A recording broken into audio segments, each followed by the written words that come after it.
Guys, kagigising ko lang. Kita niyo yan. Sobrang tamad, hindi nag-uugas ng plato. So, wala pang ulam. Pero iluluto ko to. Pero tingnan nyo naman, masyado ng hinog. So, magigib tayo ngayon guys. Kasi tayo ay nagigib lang. Ayan. So, ito na yung first video ko na ipapakita sa inyo dito sa boarding house. Meron pa akong ito guys. Buhay na isang shy type person. Paano mag-vlog ang shy type person guys? So, ayan. Ay, nakalak pala. Ayan. Ayan. Ayan naman sa glass. Okay. So, let's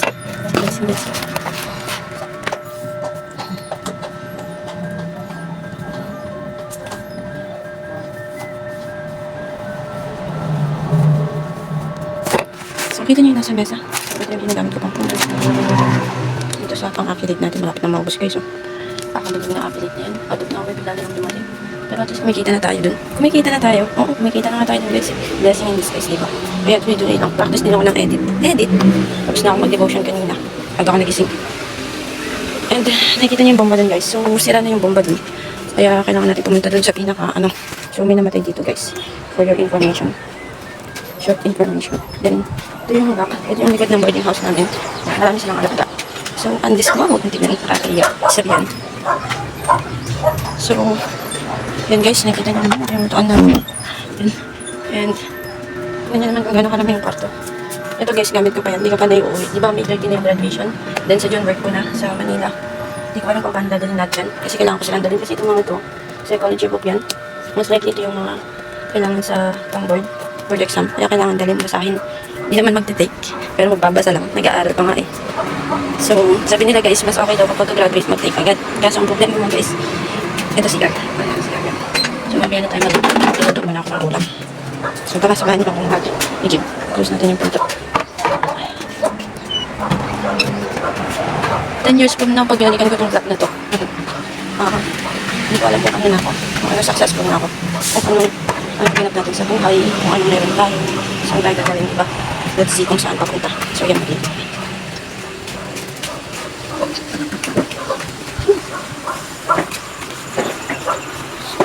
So, ito pang pampahaba tayo ng buhay. Let's see kung anong kaya natin.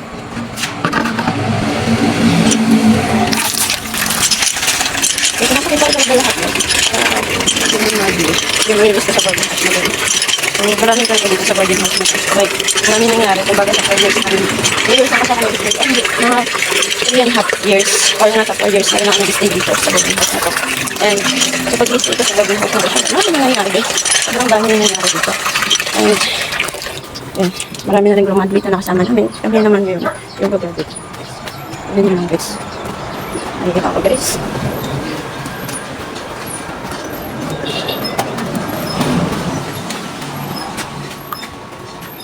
Wala pang sabihin.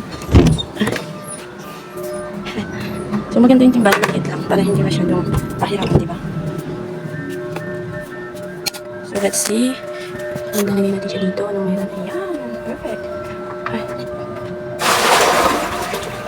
Ayan. Nalabas ko lang guys. Kapag nakita nila dyan, itatapon lang natin sila. Kasi nga naman, ang dumi-dumi. So maghihiwa pa tayo. Pupunta pa tayo sa school. Para may kukunin dun. May kukunin talaga. Kukunin natin. Kukunin tayo dun. So, tapos yung kape. Hindi ako nagkakape guys. For your information, hindi po ako nagkakape. Mas hindi ko makita yung gagawin ko. Sige. Sama ko kayo.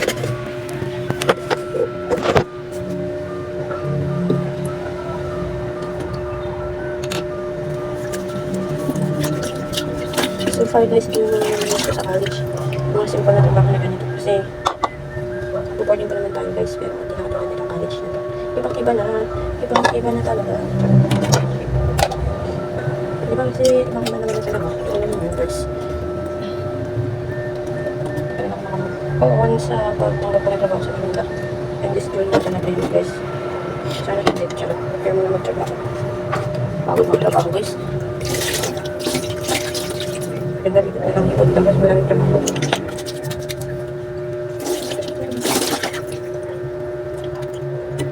Tapos meron pa ganun guys. Tara, tapin natin yun. Ano, tara, tapin natin tayo na. Kabag kilo ha. Charot. Tara yung mga bigas. Tingnan nyo guys. papanayang. So, dapat kakainin ko to kahapon, hindi ko nakain. Kasi natulog ako, pagkagising ko, chinek ko, gutom na ako, sabi ko, sira na. Pagabi pa kasi ito, like 2 days na tumagal ng kanin. Hindi niya kaya, ininit ko pa bago ko matulog. Para makain ko sana. Kasi hindi ko na nakain.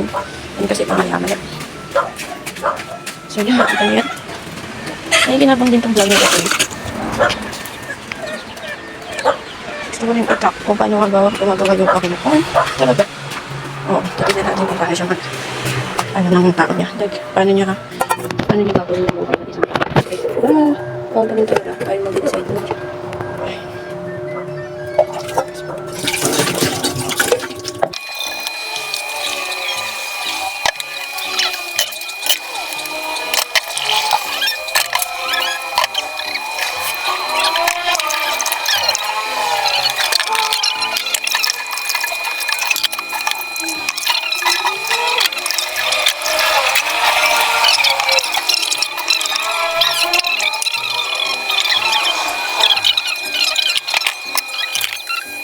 Ano yan? Ang tawag dito? Ng something. Anong something?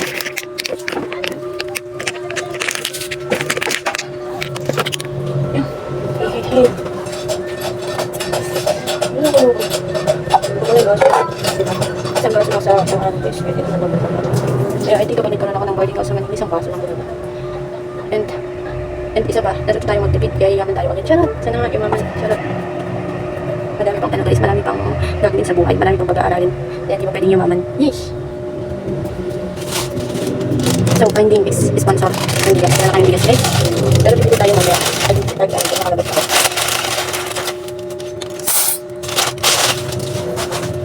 Kahit ano lang, 2 kilo pwede na. 2 kilo guys, pwede na yun. Tumatagal na sa akin yun. Sinanay ko yung sarili kong kumain ng konti. So, kasi nga, kailangan natin sanayin. Like, dati kasi nung nasa bayaw sa Tarlac, yung bata-bata pa ako. Bata-bata pa ako. Ang dala ba ko ano guys, malakas ako kumain ng guys. As in, kaya taba-taba ako. Wala rin sila kumain ba. Pero syempre ngayon dahil nasa adulting na tayo, kailangan na natin mag-ipon-ipon and may bonus din naman kapag ano kang mag-control ng pagkain. Like, maganda yung magiging impact sa katawan mo naman. And kailangan din natin yan kasi nga, adulting, para hindi tayo madaling mamatay. Makaga tayo mamatay. Chance lang. So yun lang guys, balikan ko kayo later. Luto lang ako and then yun, basta, i-stop lang natin. Hi guys, so good. Basta pang magsain. So live update, di ko pa rin naugasan. Ugasan pa lang yun. Kaya balik ako ulit. Tapos na yun guys, tatakpan ko na lang. And live update, ito pa lang rice cooker ko. Ano lang to, blessing from God again. Kasi sumasali na ako sa mga devotion tuwing gabi, everyday. Kasi nga nagpag-lakas tayo ng faith. Mga 7th year, freshman ata ako nun. Tapos lahat ng mga kasama ko is galing sa ibang bansa. Like mga adult, mga may mga narating na talaga sa buhay. And nag-iisa akong student dun. Ewan ko ba't ako nakasama dun guys. Basta, alam ko lang may nakilala ako na maganda. And then sabi niya sa akin, sama kita sa good influence naman. And then syempre, nakikisama tayo. Kaya nag-go ako. Pero may plano pala yung Panginoon. Binigyan niya ako ng rice cooker. Sa lahat ng nandoon, nag-ambagan para dyan sa rice cooker na yan. Actually yan. Yan, galing yan, di yun. Yan, galing yan dun sa ibang bansa, sa London. Di ba? Dinadala talaga yan sa bahay ng nagulat na sila lola. Nagulat nga dun sila lola, sabi, uy, may package ka dito, sabi ganun. Kaya, sabi ko ganun, sabi ko may package ako, sabi ko. Tapos naalala ko, yung gabi pala, nag-usap-usap kami And tinanong nila ako, ano yung meron ka, ano yung wala ka? Sabi niya ganun. Tapos sinabi ko, sabi niya, rice cooker, pwede na yun sa'yo. Sabi, malaking tulong na ba yun? Tapos sabi ko, yes po, sabi ko, pwede na rin po yun, sabi ko. Pero hindi ako maasa na nakala ko, ano lang yun, trip lang nilang magtanong-tanong. Pero nagulat ako pagka umaga. Nag-chat yung, hindi naman, hindi umaga. Basta, ilang araw yung lumipas after nun, nag-chat. Sabi sa kanong lola ko, uy, meron kang parcel dito. Kailan ko ipapadala dyan, ito ko yung dito. Tapos sabi ko, sabi ko, saan kaya galing? Inisip ko pa nung una Water break. Inisip ko pa nung una, saan galing yun. And then later on, pag-isip-isip ko, meron pala ako inatiran na Bible study. And now, nag-open sila ng ganyan. So, yun yung naging bunga nun. So, guys, kaya kayo, go lang kayo sa ministry. Kahit hindi sila kilala. Ano yan? 3 years na yan. 3.5 years. Mga sa first year ako, second sem ako nag-start nun. And then, buhay pa rin yung group na yun. Pero, syempre, hindi na rin ganun ka-active. Pero nakita ko naman na tuloy-tuloy yung ministry nila doon. Kaya, blessing pa rin, di ba? So, yan guys, ang dami nangyayari ko. Kasi kagabi, nagsimba rin ako kagabi. Hindi ko alam na susuot ko. Kaya ganyan yung nangyari. So, yun lang guys. So far, update ko kayo mamaya. Nasa 20 minutes na to. Ay, so yun lang. Balik ako ulit mamaya. Bye-bye. Yung binigyan na po sa akin yung lola. So, ito yung kakainin natin ngayon. Kukunin lang natin yung pwede pa. Bakrap lang natin. Okay pa naman po. Hindi ko naman siya ganun kalambot. So, ito guys. Putulin lang natin siya hanggang dito. Yan. Kasi sila na yung dito sa taas. Yan. Pag nakita nila, papagulitan ako eh. Nanganayang ng gulay sa sabi. So, yun lang guys. So,